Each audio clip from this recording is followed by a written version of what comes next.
Good afternoon. We're reading the Gospel of Sri Ramakrishna, and we are on the chapter A Visit to Nanda Bose's house.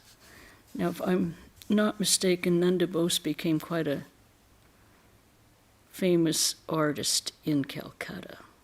He did some very beautiful paintings. This may not be the same Nanda Bose, but the Master and Nanda were talking about the aspects of, the aspects of God. And they're asking about why is God, if things are so unequal, is God partial? And the Master says, but God, or on page 118 if you're following at home with your own book, but God himself has become everything, the universe and its living beings. You will realize it when you have perfect knowledge. God himself has become the 24 cosmic principles, the mind, intellect, body, and so forth. Is there anyone but himself to whom he can show partiality? Nanda, why has he assumed all these different forms? Why are some wise and some ignorant? Master, it is his sweet will. Atul, Kader Babu puts it nicely. Once a man asked him, why has God created the world? And he replied, I was not present at the conference where God made his plans for his creation. Master saying, oh, it is his sweet will. So saying, the Master sang, O Mother, all is done after thy own sweet will. Thou art in truth self-willed, Redeemer of mankind. Thou workest thine own work, men only call it theirs. Thou it is that holdest the elephant in the mire, thou that helpest the lame man scale the loftiest hill. On some thou dost bestow the bliss of Brahmanhood, yet others thou dost hurl into this world below. Thou art the moving force, and I the mere machine. The house am I, and thou the spirit dwelling there. I am the chariot, and thou the charioteer. I move alone, as thou, O Mother, movest me. He continued, the Divine Mother is full of bliss. Creation, preservation, and destruction are the waves of her sportive pleasure. Innumerable are the living beings. Only one or two among them obtain liberation, and that makes her happy. He's saying, out of 100,000 kites, at best but one or two break free, and thou dost laugh and clap thy hands, O Mother, watching them. Some are being entangled in the world, and some are being liberated from it. How many are the boats, O mind, that float on the ocean of this world? How many are those that sink? Nanda, it may be her sweet will, but it is death to us. Master, but who are you? It is the Divine Mother who has become all this. It is only as long as you do not know her that you say, I. All will surely realize God. All will be liberated. It may be that some get their meal in the morning, some at noon, and some in the evening, but none will go without food. All, without any exception, will certainly know their real self. Pashupati, true, sir, it seems that it is God alone who has become everything. Master, try to find out what this I is. Is this I the bones or flesh or blood or intestines? Seeking the I, you discover thou. In other words, nothing exists inside you but the power of God. There is no I, but only he. To Pashupati, you have so much wealth, but you have no egotism. It is not possible to rid oneself altogether of the ego. So as long as it is there, let the rascal remain as the servant of God. They all laugh. The ego that makes a man feel He is a devotee of God or a son of God or a servant of God is good, but the ego that makes a man attached to lust and greed is the unripe ego. That ego is to be renounced. The head of the household and the others were very much pleased to hear this interpretation of the ego. Master to Pashupati. There are two signs of knowledge. First, absence of pride, and second, a peaceful nature. You have both. Therefore, you must have received the grace of God. Too much wealth makes one forget God. That is the very nature of wealth. Jadu Malik has become very rich. Nowadays, he doesn't talk of God. Formerly, he used to enjoy spiritual talk a great deal. Women and gold is a kind of wine. If a man drinks too much wine, he does not show his father and uncle the respect that is due to them. Very often he abuses them. A drunkard cannot distinguish between his superior and his inferior. Nanda, that is true, sir. Pashupati, sir, what do you think of theosophy and spiritualism? Are these true? What do you think of the solar plane, the lunar plane, the stellar plane? Master, my dear sir, I don't know about these things. Why bother about them so much? You have come to the orchard to eat mangoes. Enjoy them. What is the use of calculating how many mango trees there are? How many billions of branches? How many billions of leaves? I have come to the orchard to eat mangoes. Let me enjoy them. Once a man's inner spirit is awakened, once he succeeds in knowing God, he doesn't feel the desire to know about all this rubbish. How incoherently a delirious patient talks. I shall eat 5 seers of rice. I shall drink a whole tank of water. Will you, says the physician? All right, you'll have them. Saying this, the physician goes on with his smoke, but he pays attention to what the patient says when the patient is no longer delirious. Pashupati, will our delirium last forever? Master, why should you think so? Fix your mind on God, and spiritual consciousness will be awakened in you. Pashupati, smiling, our union with God is only momentary. It doesn't last any longer than a pipe full of tobacco. Everyone laughed. Master, what if that is so? Union with God even for one moment surely gives a man liberation.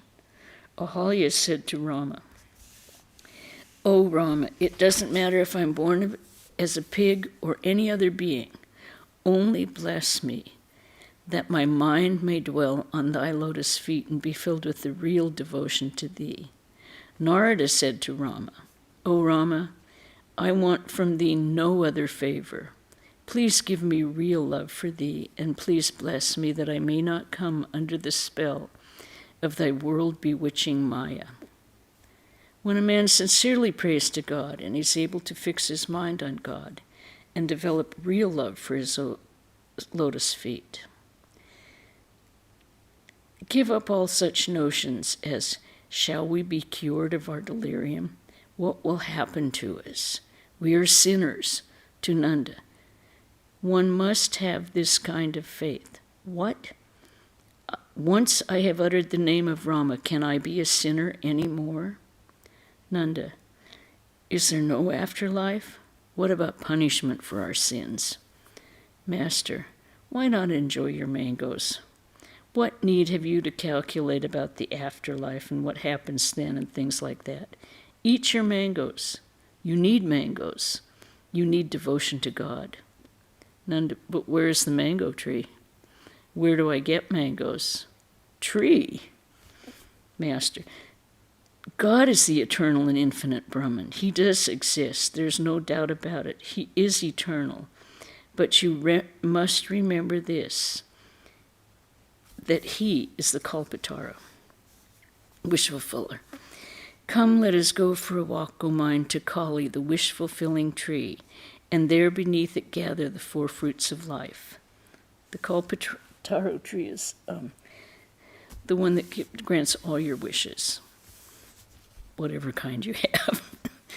You must go to the Kalpataru and pray. Only then will you obtain the fruits. Only then will the fruits fall from the tree. Only then will you be able to gather them. There are 4 fruits: Dharma, Artha, Kama, and Moksha. The Jnanis seek the fruit of liberation, and the Bhaktis love of God, love without any motive behind it. They seek neither Dharma nor Artha nor Kama. You ask about the afterlife. According to the Gita, you will become in the next life what you think of in the hour of death. King Bharata was very much grieved over his pet deer. He died repeating the word deer. Therefore, he was reborn as a deer. That is why day and night a man should practice worship, japa, meditation, and other spiritual exercises. Only then, by virtue of practice, will he be able to think of God in the hour of death. If one dies thus, thinking of God, one will acquire God's nature. Keshav Sen, too, asked me about the afterlife. I said to him also, "What need have you of all these calculations?" Then I said, "As long as a man does not realize God, he will return to the world. The potter puts his clay, jars, and lids out in the sun to bake. If cattle trample them underfoot, he throws away the baked ones. But he collects the soft ones, mixes them with more clay, puts them on the wheel, and makes new vessels of them." The master of the house had not yet shown any sign of serving Sri Ramakrishna with refreshments. Sri Ramakrishna himself said to Nanda, "You see, you should offer me a little something to eat." That is why the other day I said to Jadu's mother, "Look here, give me something to eat. Otherwise it brings harm to the householder." Nanda Bose ordered some sweets. Sri Ramakrishna began to eat them. Nanda and the others were watching the master and his actions. After eating the sweets, Sri Ramakrishna wanted to wash his hands. The plate on which the sweets were served had been placed on the sheet covering the carpet, so the master could not wash his hands on the plate. A servant brought a brass bowl for him to use. Sri Ramakrishna could not use it, since only Rajasic people use such things. He asked the servant to take it away. The master of the house said to him, "Please wash your hands." Absent-mindedly, Sri Ramakrishna said, "What? Shall I wash my hands?" The master walked to the south veranda. He said to M to pour water into his hands. M poured water from a jug. The master dried his hands with his cloth and returned to the room. Then he was offered betel leaf on a tray. But the other guests had already taken some from the same tray. The master could not accept any. Nanda to the master, "May I say something?" Master smiling, "What?" "Why didn't you eat any betel leaf? Everything else you did was proper. This alone seems otherwise." Master, "Before I eat anything, I offer it to God. It's a notion of mine." Nanda, "But the betel leaf would have gone to God all the same." Master, "There is the path of jnana, and there's also the path of bhakti. According to the jnani, everything can be eaten by applying the knowledge of Brahman. But the follower of bhakti keeps a little distinction." Nanda, "But I still maintain that you did not act rightly." Master smiling, "It is just a notion of mine. What you say is also right. That too is supported by the scriptures." Sri Ramakrishna was later warning Nanda of flatterers. Master, "Beware of flatterers. They are after their own selfish purpose." To Prasanna's father, "Do you live in this house?" Prasanna's father, "No, sir, I'm a neighbor. Won't you have a smoke?" Master, very humbly, "No, please enjoy yourself. I don't feel like smoking now." Nanda's house was like a palace. Sri Ramakrishna said to him, "Jadu hasn't such a big house. I told him so the other day." Nanda, "He has built a new house at Jorshanko." Sri Ramakrishna was encouraging Nanda. Master to Nanda, "Though you are a householder, still you have kept your mind on God. Is that a small thing? The man who has renounced the world will pray to him as a matter of course. Is there any credit to that? But blessed indeed is he who, while leading a householder's life, prays to God. He is like a man who finds an object after removing a stone weighing 20 mounds. Mounds, do you know how much a mound is? No idea. I don't have any idea either. 20 is a big one, whatever. One should pray to God, establishing with him an appropriate relationship. Hanuman's love for God was mixed with knowledge, but Narada's love for God was pure and unadulterated. Rama said to Hanuman, "Hanuman, what attitude do you cherish toward me when you worship me?" Hanuman answered, "Sometimes I see that you are the whole and I am a part. Sometimes I see that you are the master and I am your servant. But Rama, when I have the knowledge of reality, then I find that you are I and I am you." Rama said to Narada, "Ask a favor of me." Narada said, "O Rama, grant me the boon that I may have genuine love for thy lotus feet, and that I may not come under the spell of thy world-bewitching Maya." Sri Ramakrishna was about to take his leave.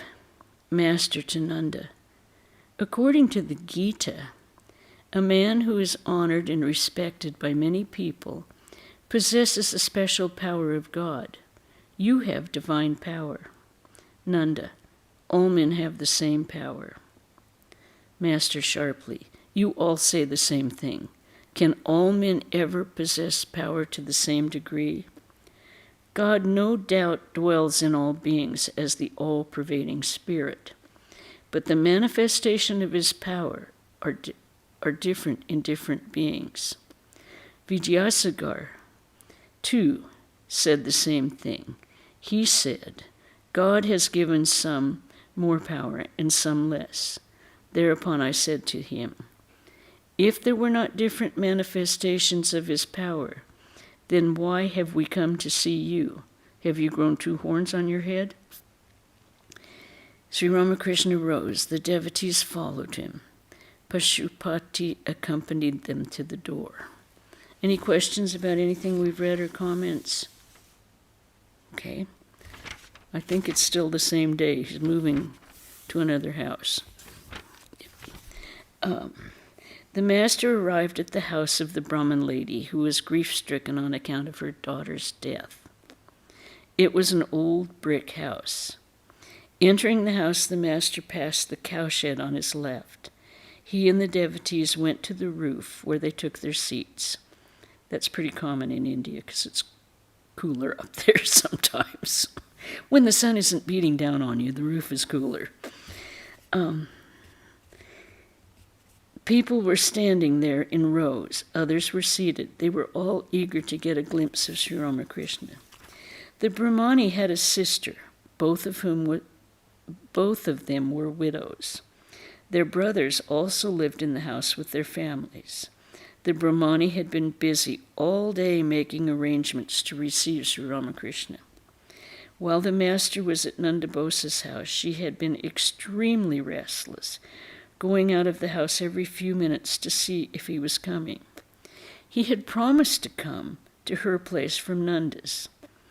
Because of his delay, she had thought perhaps he would not come at all. Sri Ramakrishna was seated on a carpet. M., Narayan, Yogan, Devendra, and others were also seated on a mat. A few minutes later, the younger Narayan and some other devotees arrived. The Brahmani's sister came to the master and saluted him. She said, Sister has just gone to Nanda Bosa's house to inquire the reason for your delay in coming here. She will return presently.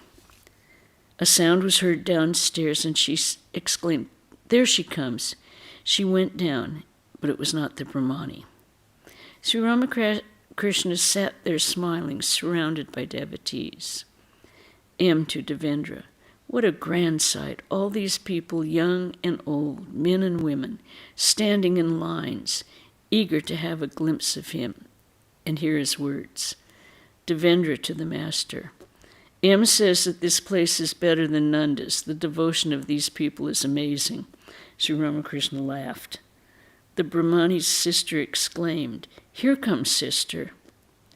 The Brahmani came and saluted the master. She was beside herself with joy. She did not know what to say. In a half-choked voice, she said, "This joy is too much for me. Perhaps I shall die of it. Tell me, friends, how shall I be able to live? I did not feel such a thrill even when Chandi, my daughter, used to visit the house accompanied by liveried footmen, the armed guards lining both sides of the street. Oh, now I have no trace of my grief at her death. I was afraid he would not come," meaning Sri Ramakrishna. Then I thought that if this happens, I should throw into the Ganga all the things I have arranged for his reception and entertainment. I should not speak to him any more. If he visited a place, I should go there, look at him from a distance, and come away. Let me go and tell everybody how happy I am. Let me go and tell Yogan of my good luck. Still overwhelmed with joy, she said, "A laborer won 100,000 rupees in a lottery. The moment he heard the news, he died of joy. Yes, he really and truly died. I am afraid the same thing is going to happen to me. Please bless me, friends, or else I shall certainly die." M was amazed to see the Brahmani's sincere joy and her ecstatic mood. He was about to take the dust of her feet. "What are you doing?" she exclaimed, and saluted M. The Brahmani was extremely happy at the sight of the devotees. She said, "I'm so happy to see you all here. I have brought the younger Narayan. Without him, who would there be to make us laugh?" She was talking like this when her sister came up and said, "Come down, sister. How can I manage things if you stay here? How can I do it all by myself?" But the Brahmani was overwhelmed with joy. She could not take her eyes from the master and the devotees. After a while, she very respectfully took Sri Ramakrishna to another room and offered him sweets and refreshments. The devotees were entertained on the roof. This story always reminds me of the story of the Bible of Martha and Mary, when one has to stay in the kitchen and do the work and the other is happily up visiting with Jesus. Two different paths to the same way. It was about 8 o'clock in the evening. Sri Ramakrishna was ready to leave. When he came to the door, the Brahmani asked her sister-in-law to salute the master. Next, one of her brothers took the dust of the master's feet. Referring to him, she said, "He is one of my brothers. He is a fool." No, said the master, "they are all good." A man showed the way with a light. At places it was dark. Sri Ramakrishna stood in front of the cowshed. The devotees gathered around him. M saluted the master, who was about to go to the house of Ganu's mother. Okay, he is visiting everyone in the same neighborhood, it sounds like, since he was not in Dakshineshwar. Sri Ramakrishna was seated in the drawing room of Ganu's mother's house. It was on the street floor. The room was used by a concert party. Several young men played on their instruments now and then for the pleasure of the master. It was 8:30 in the evening. Moonlight flooded the streets, the houses, and the sky. It was the first day after the full moon. The Brahmani, who had also come, was visiting the drawing room and the inner apartments alternately. Every few minutes she would come to the door of the drawing room and look at the master. at this time in India, men and women didn't enter the same rooms. They had separate rooms for the women, separate rooms for the men. And so the women would peek in the doors, and then Ramakrishna would go visit them. Some youngsters from the neighborhood also looked at him through the windows. The people of the locality, young and old, came thronging to see the saint. The younger Narayan saw the boys in the street climbing the windows. He said to them, "Why are you here? Get away, go home." The master said tenderly, "Let them stay." Every now and then he chanted, "Hari Om, Hari Om." The floor of the drawing room was covered with a carpet. The young musician sat on it and sang, "O Keshava, bestow thy grace upon thy luckless servants here. O Keshava, who dost delight to roam in Vrindavan's glades and groves." Master, how sweet the music is, how melodious the violin is, how good the accompaniments are. Pointing to a boy, he and the flutist seem to be a nice pair. The orchestra went on playing. After it was over, Sri Ramakrishna said joyfully, "It is very fine indeed." Pointing to a young man, he said, "He seems to know how to play every instrument." He said to him, "They are all good people." After the concert, the young musician said to the devotees, "We should like to hear some of you sing." The Brahmani stood near the door. She said, "None of them knows how to sing. Perhaps Mohin Babu can sing, but he will not sing before the master." A young man, "Why? I can sing even before my father." The younger Narayan laughing, "But he has not yet advanced that far." All laughed. A couple minutes later, the Brahmani said to the Sri Ramakrishna, "Please come inside." Brahmani, "Oh, Master, why?" Brahmani, "The refreshments are served there. Please come." Master, "Why not bring them here?" Brahmani, "Ganu's mother requests you to bless the room with the dust of your feet. Then the room will be turned into Benares, and anyone dying in it will have no trouble thereafter." Sri Ramakrishna went inside, accompanied by the Brahmani and the young men of the family. The devotees were standing outside in the moonlight. M and Binod were pacing the street south of the house, recalling the very incidents in the life of their beloved master. I think we'll stop there for this evening. Next week, he goes to Balaram's house, and it's still 8 o'clock at night, 8 or 9 at night. It's a very late. Any questions or comments about the things that we have read today? Well, I see John, you're here. Lito, you're here. Ganga, Sunanda, Dottie, nice to see you all. Are you getting a little bit of a hot spell down there too? It's warming up here. Okay. Tomorrow, we'll have Swami Vedarupananda giving a talk on the purpose of life. Wednesday at 5 o'clock here in the temple, we'll have more readings from the Glimpses of a Great Soul, the portrait of Swami Saradananda, which was written by Swami Asheshananda, who was a Sevak in India. And Saturday the 12th will be Karma Yoga Day. And we hope that anyone who can comes. We will have a list of jobs to be done around the property, some indoors, some outdoors. And if you come between 9:15, we work from that time to about noon, and then you're invited to stay for lunch.